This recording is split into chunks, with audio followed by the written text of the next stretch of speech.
கொதிக்கும் எண்ணெயில் கையை விட்டு வடையெடுத்து வினோத வழிபாடு. முதுகில் அழகு குத்தி அம்மன் தேரை வீதி உலாவாக இழுத்துச் சென்று மயான கொள்ளை திருவிழாவில் நேர்த்திக்கடன் செலுத்திய பக்தர்கள்.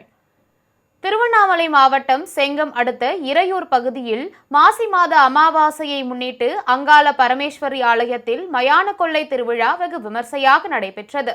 இந்நிகழ்வில் காப்பு கட்டி விரதமிருந்த பக்தர்கள் கொதிக்கும் எண்ணெயில் வெறும் கையால் வடையெடுத்தும் முதுகில் அலகு குத்தி அம்மன் தேரை வீதி உலாவாக இழுத்தும் தங்கள் நேர்த்திக்கடனை செலுத்தினர்.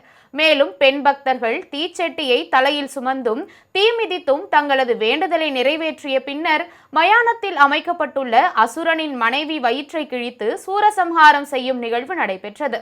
மேலும் ராஜ அலங்காரத்தில் காட்சியளித்த அங்காளம்மனை பக்தர்கள் மனமுருகி பிரார்த்தனை செய்தனர். இந்நிகழ்ச்சியை செங்கம் மற்றும் சுற்றுவட்டார பகுதிகளிலிருந்து ஆயிரக்கணக்கான பக்தர்கள் கண்டுகளித்தனர்.